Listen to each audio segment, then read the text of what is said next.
Hi, friends. This is Carolina. Happy New Year. Happy 2024. I hope this year just treats you wonderfully, that it's full of radiant good health and unexpected adventures and courage and creativity and kindness and love and peace. Um, I am going to be doing a new section on my little YouTube channel, and I'm going to call it Pod of My Passions. And what I want to do with it is I want to be a positive force for good in the world.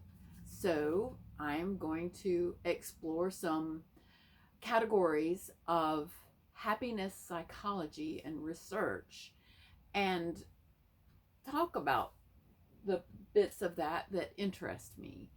Um, I want to help, I want this podcast to be about focusing on good and happy things sometimes, on developing life skills that increase happiness in our lives. And periodically, I want to do a little segment called Five Cool Things, where I just talk about five cool things that are happening in the world that we can all be happy and hopeful about. So, one of the things that I realize is that we see the whole world through the focus of the state of our nervous system. So when we are upset or angry or anxious or jealous or whatever, it affects our nervous system, and that affects everything else. It affects how we see the world. So I want to help encourage people to return their focus, at least sometimes, to things that make them happy. And I want to talk about this in a very methodical way. One thing about humans is that we have a negativity bias, and we evolved to have it. It's kept us alive. If you are out in nature and you spot some lions over there, even if they're all sleeping and they're over there, you notice them and you give a lot of attention to them, even if you appear not to be paying attention to them. They're always in your mind, and it becomes a source of anxiety. Well, we don't live in a world now where we have to worry about lions over there, but we have to worry about lots of other things. The world has gone kind of crazy. The escalation and depths of despair absolutely breaks my heart. People are not wanting to live in this world right now. Everyone is suffering, even the person who's smiling at you, because the world is suffering. It's hard. Until we take care of everyone, it's going to continue to be hard. So, but that said, the person we need to take care of first is ourself. It's the person we live with every day. It's the person we are with all the time. It's the people who live in our head and argue back and forth between each other. But it's also the the one who is the listener, who's observing that this constant talking that's happening between your ears, that it's wild. It's like sometimes you will be making an argument for one thing, and all of a sudden it's like this other voice that is also you pipes in over here and starts playing devil's advocate. And I guess that serves a purpose, but it's also exhausting. And if we can try to step back and be the observer who's observing these this speaking, and realize that this speaking in our head is actually serving a purpose, that we learn about ourselves by talking to others. It forces us to winnow down big thoughts into small thoughts and put them in a concrete way and share them. And sometimes we don't have others to talk to, or we don't want to talk about the things that cause us to feel anxious or jealous or sad or envious or afraid. So we just do it in our head all the time. So one of the things that I want to suggest as you come into this coming year is that you consider journaling. And by journaling, I mean to say that I have a couple of different journals. I have this journal that I write in every morning that is just word vomit out of my head. Here's what I want to do today. Here's what I wish I hadn't done yesterday. You know, I just get it out so I don't have to think about it anymore. And then I have another journal that I write in with things I'm learning, creative things that I enjoy, poems I read that I think are cool. Mulder's getting ready to come over here. My bird, I can tell he's working his way down. So having something that you can write out all the things that you're thinking when you first wake up, and then close it up and leave it for the day, it can help you organize your day. It can help you get out the things that you worry about. And it only takes a few minutes. So if you can just keep a notebook by your bed, do it as soon as you wake up, it's going to be way easier to do, and it will make you feel calmer. Come here, kitty. And more in control for the whole rest of your day. The more that we can create good ripples in the morning, the more likely they are to be carried on through our day. When we wake up in the morning, our central nervous system is at the calmest it's probably going to be for our whole entire day, unless you practice meditation and you spend some time just sitting in quiet and trying to let the voices in your head stop babbling to each other. And that deliberately also calms down your nervous system. But most people don't do that. Instead, we wake up and we turn on the news. We hear something terrible that's happened. Our empathy floods, our rage floods. And the next thing you know, our body thinks we're at some kind of war, that there's something that it needs to help us take care of. And it's just like going, let's go. It just charges right in there. So if we can start our day with some calm and quiet, recognize it as soon as we get up and go, this is nice, and just stay in it, instead of, if we can resist the urge of turning on the TV or the radio or the computer, and just stay in it for a little while, we're going to feel calmer for a little bit more of our waking hours before we get into all the things, the mad rush of cars and the impatient people and our own worries and things coming up. So this is a skill that we can put in our skill set. We can try to hold our calm a little longer in the morning, so we get to have a little more calm throughout the day. So this pod of my passions is going to be about focusing on the good and focusing on the things that I love and that I'm into and passionate about. And since it's the first day of the new year, I think a good one to start with is the idea of habit stacking. How to create a habit that actually survives past January 3rd, and how you can use it to grow and feel better in your life. So I'm going to start by telling you what habit stacking is, and then I'm going to tell you how I did it last year so that you can see how it plays out and the things that helped me do it. Habit stacking is about first identifying habits that you already have that you do every day when you wake up. Some of my habits I do every day. I uncover Mulder because I want him to be able to have access to sunshine as early in the morning as possible, because birds wake up early. I make coffee, because put your own mask on before taking care of everybody else. I need coffee. So I make coffee. I brush my teeth every morning, and then I do the cat litter boxes because I want them to have a nice clean place to use the bathroom. So those are morning habits. I realized I didn't have a morning routine at all. So those are my morning habits, things I do every morning that I could stack things onto and build a new routine.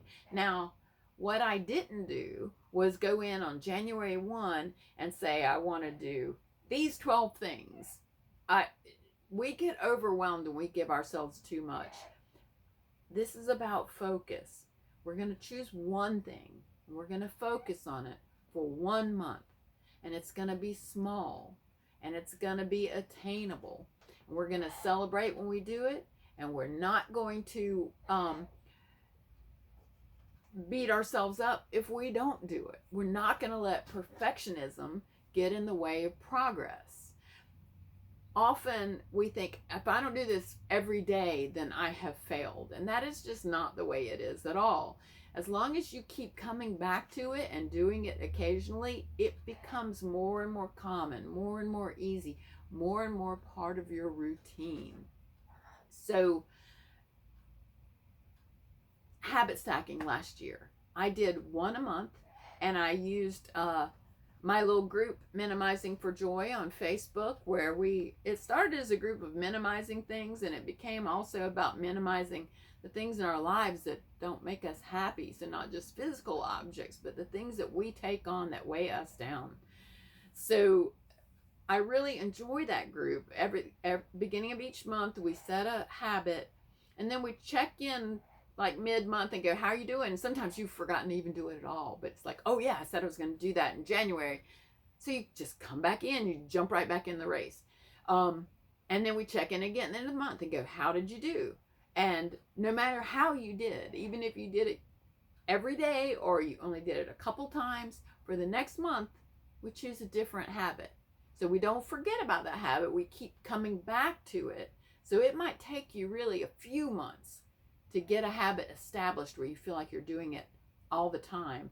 But having that check-in and having a group of people who are there to cheerlead for you and encourage you and share what's working for them and what's not working for them, so that's a pit that you can avoid, it just really helps. And also, when you do the thing and you're proud of it, it's good to have somebody to talk to about it. It makes you feel proud of yourself and more likely to just keep doing it.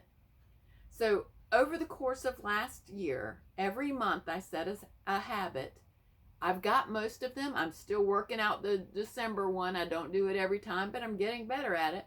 And I'm just going to tell you what those habits were. So over the course of the year, this is what I added to my life. I make my bed every day as soon as I get up. I do my morning tasks of cleaning the litter boxes and the food bowls and stuff like that in complete silence and just kind of breathe and enjoy the quiet. I pull out this notebook and I write for, it might be just a quarter of a page, but I write until I feel like I've gotten some stuff out and I move on. I also have a to-do list, so if I find myself thinking, I've got to do this, I'm afraid I'm going to forget to do this, write it down, and then you don't have to worry about it forgetting it. You've got it written down somewhere. So that's just a little bit of free writing. It doesn't take me very long at all. Then for the next part of my day, I put on a 10-minute podcast I've found called the Wake Me Up Podcast, morning meditations and motivation. And it's on Spotify and YouTube. And it's only 10 minutes. And it just is somebody giving you like a little pep talk for 10 minutes in the morning. And I listen to it while I'm doing number 5, my little stretching sequence. So I've been working towards a stretching routine over the years, and what I have really found out is I like stretching. I can spend a long time doing it, but if I spend a long time doing it, I'm not likely to do it every day. So I figured out the stretches that we need the most, and I do them for just a few minutes every day. And here's what they are. We need to do folding from the waist. We need to do a squat, where we squat down and we come back up. We need to do a twist from side to side, and we need to do a side bend.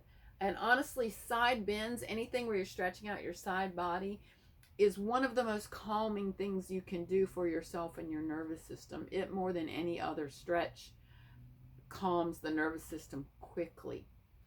So I do those things in the morning. It doesn't take me very long. It makes me feel like I'm off to a good start. It makes me feel positive and happy, and then I start my day. So midday, what I had developed as a habit before was intermittent fasting. I drink coffee in the morning, but I don't eat any food until 2. And my eating window is between 2 and 10. And since I started doing that, I dropped about 40 pounds without really having to even work at it. Because when you eat in a small window, you're not grazing all the time. You're giving your body a chance to go into ketosis, which is where it stops burning the food in your belly and starts burning your fat. And if you think about how we ate before we had all these modern amenities, we didn't eat all day long. We would eat in a short period, maybe even once a day. I'm not encouraging that, but we just wouldn't snack from the moment we wake up till the moment we go to bed at night. So another thing I do is I start my intermittent fast. I eat at 2 p.m. And when I do, the first thing I have is a banana, and I split it with my bird because he loves it. So just a little routine that it has become part of the fabric of our lives. Another thing that I do in the afternoon is I go look for a piece of good news in the world, and I write it in my journal. And sometimes I'll do good news that happens in my personal life, but I tend to like to make it a little bigger than that too. And I think that's going to be a segment on this podcast. That's going to be part of the 5 cool things segment, where I'm going to go and say, this has happened and this is great. This has happened and this is great, and here's why. And just go through 5 cool things. So sometime in the afternoon, I put on a song I really like, and I dance to it for 2 to 3 minutes. It could be, I do a dance, I spin a prop, I do a choreo I'm learning. I just do something to make me move right in the middle of the day in a fun and happy way for just a short period of time. And that gets me pepped up again in the afternoon to go into the late afternoon and the evening. So evening, what I started doing was before I go to bed, I empty and wipe the sink. Usually I do it while I'm making my tea. And what I have found is that just making sure my sink is empty and wiped, I tend to also do my counters and tidy up a little bit, so I wake up feeling better and like I'm not already behind the 8 ball when I wake up. But I don't have to. As long as that sink is empty, I have won. So make your habits small, measurable, and easy, because that's going to make you more likely to do them. Also in the evening, when I brush my teeth in the evening, now I do a little skincare. I put on some lotion or put on my body, on my face, whatever. Sometime during the evening, I practice my splits for 10 minutes. This was one of the more focused things that I did, that I was like, what is the purpose of this? And it turns out that the purpose of this is I want to be able to do splits, and I feel proud when I get them. It makes me feel strong and I did a thing. And that's good for me. We need to do things that make us feel happy and proud of ourselves and make us see ourselves in a different way, because that opens up a lot of new potentials in our future. So last thing, and this is my one from December and I'm still working on it, is read a book before I go to bed.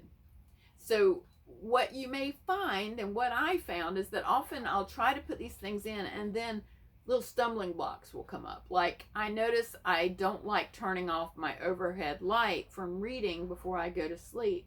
So for my next step to make this reading a little bit in the bed work better every night, is I'm going to get a little light that I can put on the book that I just have to turn off right there, and not have to get up out of bed or try to find the off switch to be able to just go straight to sleep. So all of these things required a little finagling to figure out the best way to make them work in my life. Sometimes I would move the time of day. Sometimes I would make it like, I need this little prop, like the little light. I need this little thing to make this easier, so I'm going to do that. And then it usually does make it easier. So one thing you might notice about these habits that I've chosen is some of them are replacing bad habits, but I didn't want to focus on the bad habit. I wanted to focus on what I was replacing it with. So my bad habit, and I got into it after my mom died, was putting on a YouTube video before it was time to go to sleep, because I didn't want to be alone with my own thoughts, and I would just watch YouTube until I was eventually able to fall asleep. But that doesn't make for good sleep, and it keeps you up a lot longer, and it keeps you on the internet for a lot longer, and it's exposing you to a lot of information that's making your central nervous system not happy. So it wasn't a good thing for me. But reading a book that's a funny story or an inspiring thing, or something I want to learn about, that allows me to read a thing, put a pin on it when I'm done, and go to sleep. It's made a big difference for me, even though I'm still working it out. So for 2024, my January habit that I want to build, and I've got to figure out the best place to put it. I actually haven't done it yet for today, but I will, is I want to do a 5-minute hoop cardio play. So when you're a hooper, you find out after a while of doing it that you get good enough at it that it doesn't get your heart rate up anymore. I need to get my heart rate up, but I'm not going to run. I don't like stuff like that. But I do like hooping. So I've figured out the moves that get my heart rate up the most, and I'm putting them into an order where I practice them so that by the end I'm breathing hard and my heart is pumping. I'm probably going to make a video of them, but to be honest, I haven't been able to get through them and talk at the same time because I'm not that strong yet. But I'm going to get there, hopefully in this January, because I'm going to keep doing it. And maybe by the end of January, I'll be able to share that video. I know already that this 5-minute hoop cardio is not something I'm going to be able to do every day because I'm living in a little camper right now and I can't do these moves inside this camper. So it's going to be weather dependent. And so that gives me an opportunity to redefine this just a little bit. And I'm going to tell myself that I'm going to do this 4 days a week. And I'm going to get specific and I'm going to assign the days. So I'm going to do it Monday because Monday I have an already kind of heavy schedule that I get up early and hit the ground running. So I know I can do it on Monday. I'm going to shoot for Wednesday because Wednesday's always been the day I go to the hoop jam and stuff. And then Friday, and we'll just find the other day. So Monday, Wednesday, Friday, and we'll just try to squeeze in another day. And maybe we could do more days than that. It doesn't matter. I'm not going to let perfectionism be the enemy of good enough. I'm going to shoot for 4 days a week. I bought myself a little calendar. I have some gold stars, and I really like celebrating small milestones. So feel free to get a calendar and some gold stars and give yourself a gold star every time you do the thing that you want to do for the month. It will make you happy. It'll put some fun in it. It's not just kids that like gold stars. And it doesn't have to be gold stars. It could be stickers. It could be a picture you draw in a journal, whatever you want to do. But spend some time choosing a thing, figuring out how to put it into your routine. And I'd love to hear about it if you feel like telling me. One more, and I'm happy to encourage you too. And join our Minimizing for Joy group on Facebook if you're on Facebook, because it's a really sweet group of people and it's a great place to do this kind of stuff. As you think about your stuff, don't make it all work that's going to make you better. There's this concept in Japan called Ikigai, which is all about immersing yourself in a hobby or a thing that you want to do with no expectation of ever making money from it or getting any kind of feedback other than the sheer joy of doing it. Putting those kinds of things in your life makes your life better. They're part of your happiness skill set. Like for me, dancing in my living room to songs that I like or choreos that I'm trying to learn. Those things are part of my happiness skill set. So pay a moment to Ikigai and say, what would make my life happier? And how can I put that in it? So before I move on from here, I just do want to say again to don't let the imperfect is perfect. Don't let perfection be the enemy of good enough. If you say that you want to stretch every day, get out your yoga mat. And even if all you do is you lay on it, on your back or on your belly, if you're laying with intention, that's yoga. And sometimes just making it so that you go to the space, you get in the head space and the body space where you can do the thing, makes you do the thing. Just like wiping out the sink often makes me wipe the counters. So set small, attainable goals. Plan for low motivation. for the days when you're not going to want to do anything. Like when you first go roaring into 2024, a lot of times people they're fired up and they're ready to go and they're setting all these intentions and stuff. And then the first time they miss one of them, they're like, I have failed. And then they just stop doing the thing sometimes. So if you can instead recognize that there's going to be times that you don't want to do the things, that you're going to be very low motivated, think, how can I still do the thing with low motivation? How can I make it so easy? Like with my stretching, one of the ways that I've made it easy is I keep my yoga mat rolled up and tucked under a table right here so I can grab it out right where I want to use it super fast, and I don't have to go looking for it or try to unpack it from where I've got it stashed. It's ready. If you want to write in your journal, keep your journal beside your bed so that it's there when you get up. If you want to learn to spin poi, stick your poi next to your coffee maker if you make coffee every morning, so that you take a minute while your coffee's making and spin your poi. So plan for low motivation, make it visible, make it easy, and celebrate the small accomplishments.